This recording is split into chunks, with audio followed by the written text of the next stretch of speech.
चलिए राहुल गांधी जी की उस स्टेटमेंट को दिखाते हैं जिसमें उन्होंने कहा था कि मैं वो दिन देखना चाहता हूं कि ओबामा बेडशीट खरीदें तो उस पे लिखा हो मेड इन यूपी। मैं वो दिन देखना चाहता हूं जब ओबामा साहब दुकान में जाएं और दुकान में वो एक बेडशीट खरीदें और बेडशीट पे लिखा हो मेड इन उत्तर प्रदेश। राहुल जी, मैं वो दिन देखना चाहता हूं जब आपने अपने मन से भाषण देना बंद कर दिया, मतलब किसी और से भाषण लिखवाने लगे। वैसे सच बताऊं तो आप रहने ही दीजिए, आप मन से भाषण देना बंद कर देंगे तो हमारी दुकान ठप हो जाएगी। इतने सारे जोक्स हम लाएंगे कहां से? कब तक हम अडवाणी जी की उम्र और भाई की ड्राइविंग स्किल्स का मजाक उड़ाते रहेंगे? वैसे राहुल गांधी जी ने अपने जीवन में 2 बड़े सपने देखे थे, एक तो पूरा हो गया, मतलब भूकंप आ ही गया, और अगला यानी ओबामा को चादर चढ़ाने का, आई मीन उनके बेडशीट पर चादर, उनके बेड पे चादर चढ़ाने का सपना कब पूरा होगा ये मालूम। खैर, इस बात पर ओबामा जी का क्या रिएक्शन है वो भी सुन लेते हैं।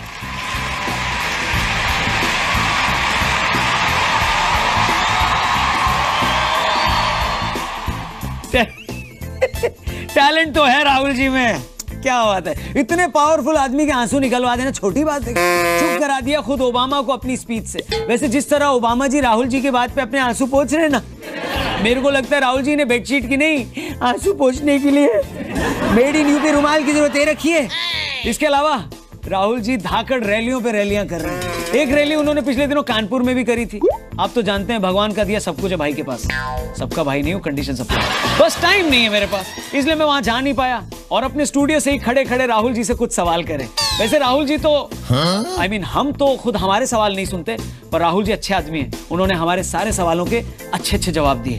अगर आपको यकीन नहीं होता तो देखिए हमारे इस एक्सक्लूसिव सेगमेंट में। नाम क्या है इसका? राहुल जी पिछले हफ्ते मुलाकात हुई थी, फिर से मुलाकात हो रही है। माइक थोड़ा ऐसे लेके बात करिएगा, आवाज सही है, ऐसे। परफेक्ट। मैं कह रहा था फाइनली भूकंप आ गया। वैसे आप कहाँ रह गए? थोड़ी सी मेरी देरी हो गई। कोई बात नहीं। मंच पे कौन कौन है मैं वही देख रहा था। चुनाव का समय है और 2 युवा एक साथ खड़े हैं। हाँ। युवा 43 के अखिलेश हैं, 46 के आप हैं। आप लोगों को सच में लगता है कि आप लोग युवा हैं? थोड़ा अटपटा नहीं है? आपको थोड़ा सा कष्ट हुआ होगा। कष्ट तो बिल्कुल होगा ना मालिक, कष्ट क्यों नहीं होगा? मैं बहुआ हूँ, मुझे गाली दे तो चल जाएगा, लेकिन झूठ बर्दाश्त नहीं है राहुल जी, मैं कह दे रहा हूँ आपसे। सच हो झूठ हो कोई फर्क नहीं पड़ता। अच्छा, झूठ से फर्क नहीं पड़ता तो मैं यही खत्म करता हूँ, मेरे को बात नहीं करनी। इसके लिए मैं आपसे शुरुआत में माफी मांगना चाहता हूँ। क्या बोला आपने? मैं माफी मांगना चाहता हूँ। चलिए माफ किया। पिछली बार तो आपने गंगा जमुना के लिए भी सॉरी नहीं बोला था। वैसे इतनी रैलियां, इतने भाषण, इतनी सारी बातें, आपको मोटिवेट कौन सी चीज करती राहुल जी? नरेंद्र मोदी जी, उनकी सोच। अच्छा एक बात बताइए, बात क्या बताइए? आप भी पूछिए ना, कुछ पूछ रहे थे आप मुझसे। अच्छा बताओ, 15 लाख रुपए आपको मिले? 15 लाख? आप बताइए अपनी जेब दिखा के, आपको मिले या नहीं? आप मुझसे क्यों पूछ रहे? सर ये जेब कहाँ गई आपकी? वो गायब हो गई। वैसे एक हट के सवाल पूछूं मैं आपको पॉलिटिक्स से। आपको ABCD याद है क्या? ABCD मतलब अगर पूरा ना माने तो PPE ABCDF GHY नहीं, GHI। बच्चे भी ये शो देख रहे हैं, इतना तो पता ही नहीं आपको अभी तक। GHI सब में कुछ ना कुछ कमी होती है। अरे कमी तो ठीक है, लेकिन ऐसे में आप किस कॉलेज में एडमिशन ले पाएंगे? मतलब समझ नहीं पा रहा हूँ। मैं भी मेडिकल कॉलेज में जा सकता हूँ। कहाँ जा सकते हो आप? मैं भी मेडिकल कॉलेज में जा सकता हूँ। चलिए कोई बात नहीं, हो जाता है कभी, जबान मेरी भी बहुत बार लड़खड़ाती है। पर आप एक बात बताइए, आपके हिसाब से मोदी जी में बहुत कमियां हैं, मान ली, केजरीवाल जी में भी आपको कोई कमी लगती है कि नहीं लगती? उसे सब जगह स्कैम दिखाई देता है। क्या कहा आपने? उसे सब जगह स्कैम दिखाई देता है। वैसे राहुल जी मैं 1 मिनट आपको रोकना चाहूंगा यार, आप यहाँ भाषण दे रहे हो, बगल में अखिलेश जी, उनको चुप कराइए ना, इशारे से, वो बोल रहे हैं, आपको सुन नहीं रहा है। थोड़ा पानी देना गला सूख रहा है। आप स्कैम की स्पेलिंग बता रहे थे राहुल जी, स्कैम की स्पेलिंग क्या है? SCAM। SCAM। और इसमें C का क्या मतलब है? चना। क्या? चना? क्या मतलब? चना। पकड़ना? मतलब आप कह रहे हो नवरात्रि में हलवा पूड़ी के साथ प्रसाद में क्या बनता है? चना। चना। अच्छा, मतलब अगर घोड़ा घास से दोस्ती कर ले तो उसके पास खाने के लिए क्या ऑप्शन बचा? चना। चना। और वो जोरा जोरी जिस खेत में हुई थी, उस खेत में क्या उगता था? चना। चना। पिछली बार गंगा जमुना, इस बार चना। मतलब हर बार एक जगह पे आपकी सीढ़ी अटक जाती है। आप बताओ मेरे को, अगर स्कैम में सी का मतलब चना है ऐसा मैं लोगों को बोलूंगा तो क्या लोग मान लेंगे? मान लेंगे। ठीक है, एक काम करते हैं, इसको यहीं पे खत्म करते हैं। अब इसके आगे मेरे से नहीं होगा, तोड़ दूंगा माइक। देखिए आप में गुस्सा है। अरे एक मिनट, गुस्सा क्यों नहीं होगा? आप बताइए, ये गुस्सा दिन ब दिन बढ़ता भी जा रहा है। समझ में नहीं आ रहा है कि इस गुस्से को कंट्रोल करने के लिए मैं क्या खाऊं? चना। Thank you very much Rahul ji, बहुत बहुत शुक्रिया। गुस्ताखी माफ हो, बहुत अच्छा लगा आपसे बात करके। लेकिन सी फॉर सिर्फ चना नहीं होता, सी फॉर चादर भी होता है, यू फॉर यूपी होता है, ओ फॉर ओबामा होता है। समझे या नहीं? Thank you very much.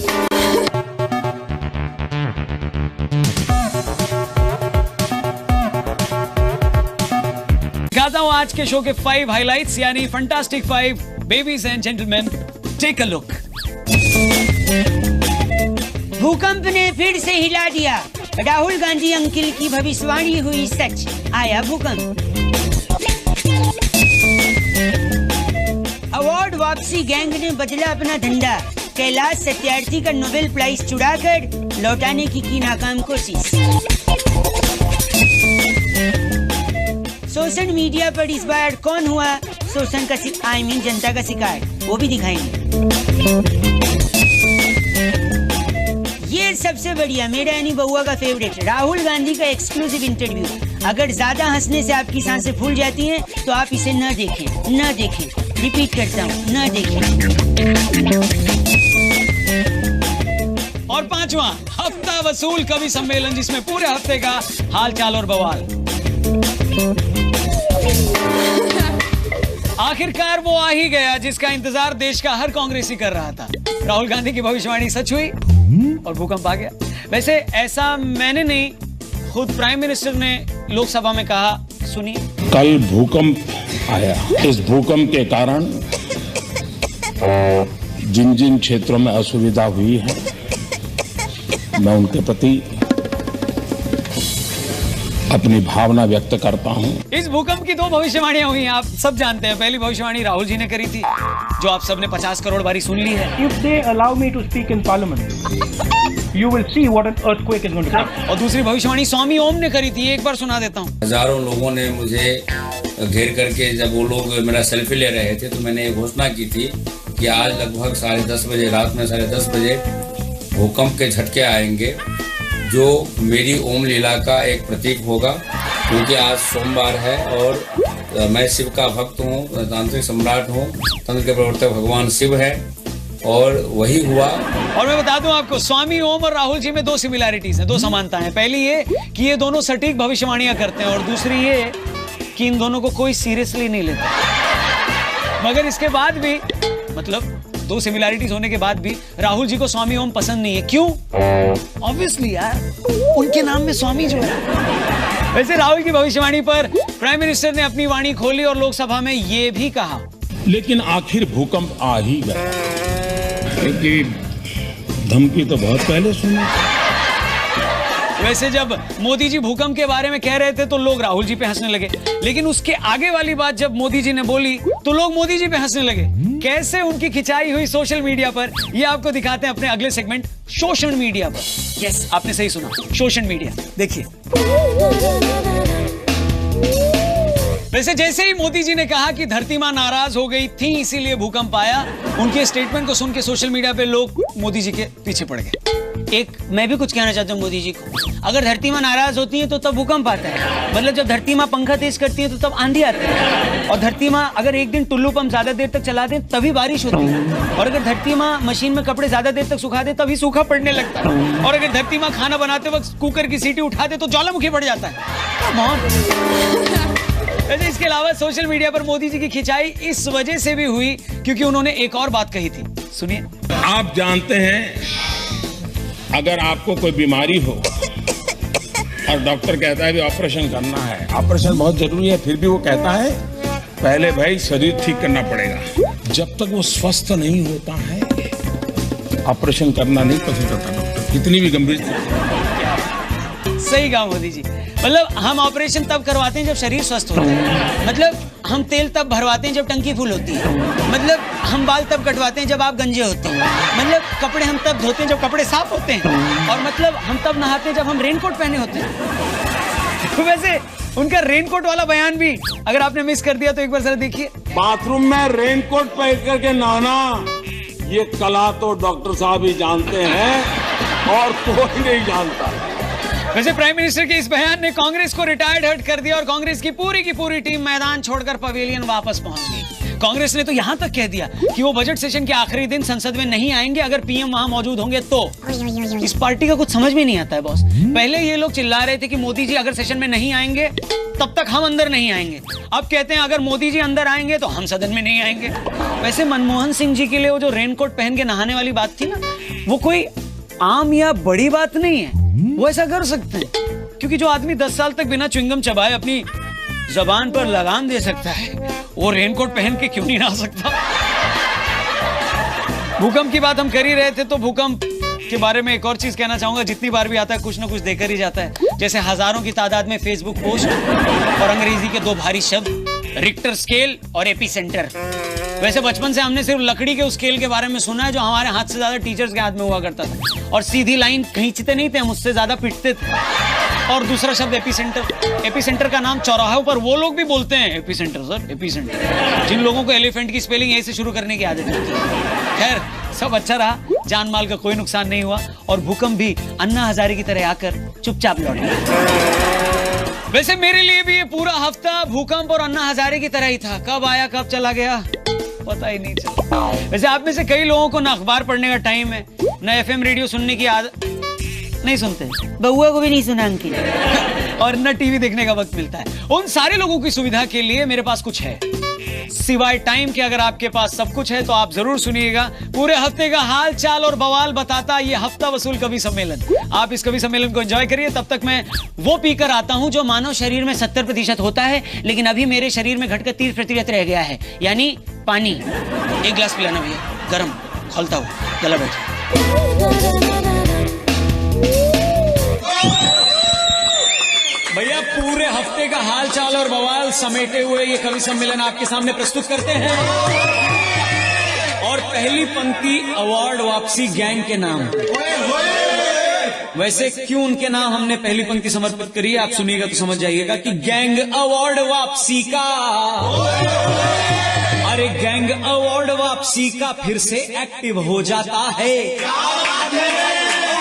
और अब की बार चुरा कर दूसरे का अवार्ड लौटाता है। जो नोबेल पीस मेडल है वही गायब है। कैलाश सत्यार्थी जी का नोबेल प्राइज चोरी हुआ, मुझे तो ये अवार्ड वापसी गैंग की साजिश लगती है। उनका तो लौटा के खत्म हो गया, अब दूसरे का चुरा के लौटाने लगे। अरे शशि जी की कला पे गुस्से में पनीर सेल्वम है। अब पनीर सेल्वम साहब सीएम हैं या नहीं इस पे अभी भी असमंजस की स्थिति है, यानी दूध फटे तो पनीर और किस्मत फूटे तो पनीर सेल्वम। अरे कि शशि जी की कला पे गुस्से में पनीर सेल्वम है और गुस्से में विपक्ष संसद से वॉकआउट कर जाता है। और किस बात पर वॉकआउट करता है कि मोदी बोले पिछला पीएम रेनकोट पहन नहाता है। बाथरूम में रेनकोट पहन करके नहाना, ये कला तो डॉक्टर साहब ही जानते हैं और कोई नहीं जानता है। तो अगली पंक्ति सुनिएगा, भूकंप के ऊपर लिखी हुई है कि भूकंप आया, हुई सच राहुल जी की भविष्यवाणी है। They allow me to speak in parliament. You will see what an earthquake is going to be. PM कहते हैं धरती माँ इनसे गुस्सा हो जानी है। अरे एक ख्वाहिश हुई पूरी राहुल की दूसरी बाकी है। कौन सी अगली पंक्ति में समझिएगा कि एक ख्वाहिश हुई पूरी राहुल की दूसरी बाकी है। इन्हें ओबामा के पलंग पे यूपी की चादर बिछानी है।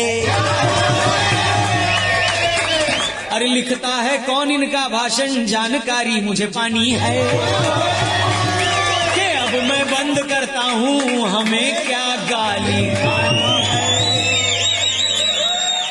Thank you very much. अगर आपको ये कवि सम्मेलन पसंद आया है और इसके बारे में कुछ सुझाव देना चाहते हैं तो मत दीजिए, अपने पास ही रखिए। हमने कितनी बार आपसे कहा है, देना है तो स्पॉन्सर्स दिलाइए। वैसे अच्छा था तभी तो हमने आपको दिखाया। ये कवि सम्मेलन हर हफ्ते आएगा। शुक्रिया और एक बार। वैसे संसद में भी इस बारी काफी हलचल रही। संसद में एक इंटरेस्टिंग बयान कांग्रेस के एक यंग लीडर ने भी दिया।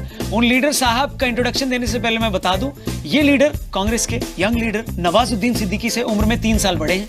1 जनवरी 1971 को जन्मे हैं और गुना मध्य प्रदेश से सांसद हैं। रौनक, तुम सीधा ज्योतिरादित्य सिंधिया की बात नहीं कर सकते थे? और ये क्या जरूरत थी उनको नवाजुद्दीन सिद्दीकी से कनेक्ट करने की? एक सेकंड, ये किसका शो है? मेरा। तो किससे कनेक्ट करना है कौन डिसाइड करेगा? मैं डिसाइड करूंगा। क्या बात कर रहे हो यार? अब क्यों मार रहे हो भाई? अच्छी शक्ल बिगड़ जाएगी। वैसे ये टेडी भी बड़ा अच्छा है मेरे लिए गिफ्ट। पर मैं बात ज्योतिरादित्य सिंधिया की कर रहा था, मैं डाइवर्ट नहीं होने वाला। उन्होंने पीएम की नोटबंदी के आइडिया को कोल्ड ड्रिंक के एक एड से चुराया गया आइडिया बताया। सुनिए ये पहले। कि कोल्ड ड्रिंक का पुराना ऐड था कि आज कुछ तूफानी करो, और इसी कोल्ड ड्रिंक के ऐड में हीरो ये कहता है कि आज कुछ तूफानी करते हैं। तो सिंधिया साहब ने कहा तूफानी करते हैं, इसलिए मोदी जी ने भी कुछ तूफानी कर दिया। मतलब आपका कहना है कि मोदी जी ने सलमान खान से सिर्फ पतंग उड़ानी नहीं सीखी। वैसे अगर किसी ऐड की पंचलाइन से प्रभावित होकर सरकारें निर्णय लेती हैं और पार्टियां करती हैं कुछ, तो फिर तो मैं आपको और भी कनेक्शन बता सकता हूं। सिंधिया साहब के जितने फैंस हैं ध्यान से सुनिएगा। यूपीए ने जब 2G स्पेक्ट्रम घोटाला किया तो उसे उस क्रीम के ऐड से प्रभावित होकर उठाया जिसमें कहा गया है कि छू लो आसमान। इसके अलावा आदर्श सोसाइटी घोटाला पेंट के उस ऐड की उस लाइन से प्रेरित है जिसमें हर घर कुछ कहता है। बीजेपी 168 दागियों को अपनी पार्टी में टिकट दे चुकी है। तो क्या वो इस टैगलाइन से प्रभावित है कि दाग अच्छे हैं? इसके अलावा कांग्रेस में रहते हुए बीजेपी की सपोर्ट में आए एनडी तिवारी की पूरी जिंदगी समाजवादी पार्टी की इस टैगलाइन से प्रेरित है, काम बोलता है। वैसे कांग्रेस ने सपा से दोबारा गठबंधन कर लिया है। क्या राहुल गांधी जी भी उस डिटर्जेंट के ऐड को देखकर प्रभावित हो गए जिसमें एंड में वो कहते हैं कि पहले इस्तेमाल करें फिर विश्वास करें? और इसके अलावा मनमोहन सिंह जी पूरे 10 साल तक क्यों चुप रहे? क्या वो उस च्युइंगम की ऐड से प्रभावित हैं जिसके ऊपर कहते हैं कि जबान पर रखे लगाम? और सुरेश कलमाड़ी जी कॉमनवेल्थ घोटाले को उन्होंने क्यों किया? इसका जवाब क्या मिंट की उस गोली के ऐड में छिपा है कि दोबारा मत पूछना? वैसे इस हफ्ते हुई और एक बड़ी खबर की तरफ मैं आप लोगों का ध्यान केंद्रित करना चाहता हूं और वो खबर बताने से पहले एक सलाह देना चाहता हूं। अगर आपके घर में कोई अवार्ड या अवार्ड्स रखे हैं तो आप अपने घर की बत्ती जला के सोइएगा, भले वो अवार्ड छोटा क्यों ना हो। स्कूल में कविता गाने के लिए मिली हुई एक यूज एंड थ्रो पेन ही क्यों ना हो, है तो वो अवार्ड ही। वैसे हम सावधानी और अवार्ड की बात इसलिए कर रहे हैं क्योंकि सत्यार्थी जी का नोबेल प्राइज का रेप्लिका चोरी हो गया। पता नहीं किस कलमुहे ने चोरी किया। वैसे कैलाश जी, जिन्हें बचपन बचाओ आंदोलन के बाद खूब शाबाशी मिली और उसी में किए गए उनके कमाल के काम के लिए उन्हें नोबेल प्राइज भी मिला। वैसे जिस तरह पहले रविंद्रनाथ टैगोर और फिर कैलाश सत्यार्थी जी के नोबेल पर चोरों की नजर है, समय की मांग है कि कैलाश जी खुद एक नोबेल बचाओ आंदोलन भी शुरू कर दे प्लीज। और अगर खबरों को प्रोस्पेक्ट में रखें तो आपको यह भी मालूम चलेगा कि कैलाश जी को जिस साल नोबेल पीस प्राइज मिला था उसी साल उन्हीं के साथ पाकिस्तान की मलाला जी को भी नोबेल प्राइज मिला था, वो भी पीस के लिए। एक सेकेंड, चिकन की पीस के लिए नहीं, कुकरी शो में नहीं गई थी वो, शांति वाला पीस, I mean, शांति के लिए नोबेल मिला था। वैसे आप इक्वेशन समझ रहे हैं ना? ये 2 लोगों को पीस प्राइज मिला एक साथ और ये दोनों उन 2 देशों से आते हैं जो पिछले 70 सालों से आपस में लड़ रहे हैं। और इन 70 सालों में हमें क्या क्या मिला? हम दोनों देशों को 65, 71 करगिल, संसद पर अटैक, 26/11 ताज पर अटैक और 2 Nobel peace prize. Tagore ji और कैलाश सत्यार्थी जी के नोबेल प्राइज भले ही चोरी हो गए हों, लेकिन एक नोबेल प्राइज है जो कोई कभी चोरी नहीं कर सकता। ये कौन सा है भैया? रेनकोट पहन के नहाने वाले और 26 सितंबर 1932 को जन्मे भारत के 13वें प्रधानमंत्री डॉक्टर मनमोहन सिंह को जो मिला है, मैं उस प्राइज की बात कर रहा हूँ। एक सेकेंड, इनका बर्थडे बताने की क्या जरूरत थी? क्या जरूरत थी मतलब? ये किसका शो है? मेरा। तो इसमें क्या बताना क्या नहीं बताना कौन डिसाइड करेगा? मैं। यार फिर से फेंक के मार रहा है। वैसे एक सेकंड, कई लोग सोच रहे हैं इन्हें कौन सा नोबेल मिला था? भाई कांग्रेस पार्टी ने दिया था ना इन्हें नोबेल प्राइज। तालियां। चलिए अब आपको तेजी से वायरल हो रहा एक वीडियो दिखाते हैं। इसे देखने के बाद आप बिल्कुल तय नहीं कर पाएंगे कि ये एक डॉगी यानी कुत्ते का दर्दनाक वीडियो है या किसी आदमी का दर्दनाक वीडियो। इसमें दिखाए गए विजुअल्स आपको विचलित भी कर सकते हैं, लेकिन यह भी हो सकता है कि अंत में, इस वीडियो के अंत में आपके फेफड़े हंसते हंसते सोफे पर आकर गिर पड़े, इसलिए उन्हें संभालिएगा। और अगर समझ चुके हैं तो वीडियो देखिए।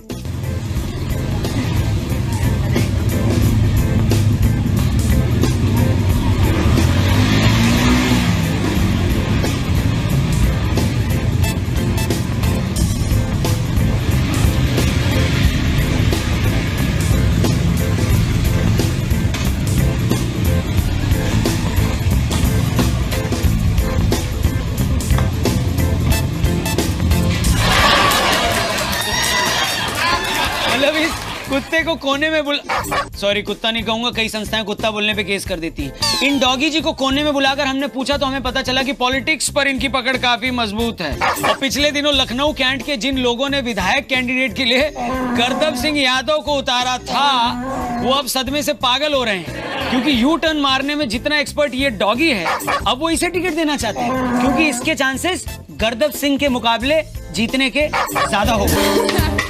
चलिए, थैंक यू वेरी मच, शुक्रिया। आप सभी लोग अपना ख्याल रखिएगा। शो यहीं पर समाप्त होता है फिलहाल आज के लिए, और अब थोड़ा टाइम बचा है तो मैं सोच रहा हूँ कि सत्यार्थी जी का जो नोवेल गुम गया है, चोरी हो गया है, उसे ढूंढ निकालूं, कुछ शायद इनाम मिल जाए। सिर्फ 1500 रुपए में शो करके कहाँ खर्चा चलता है आजकल, है कि नहीं? आपको हमारा शो कैसा लगा ये हमें मत बताइए, अपने पड़ोसियों और दोस्तों को बताइए और उन्हें दिखाइए भी।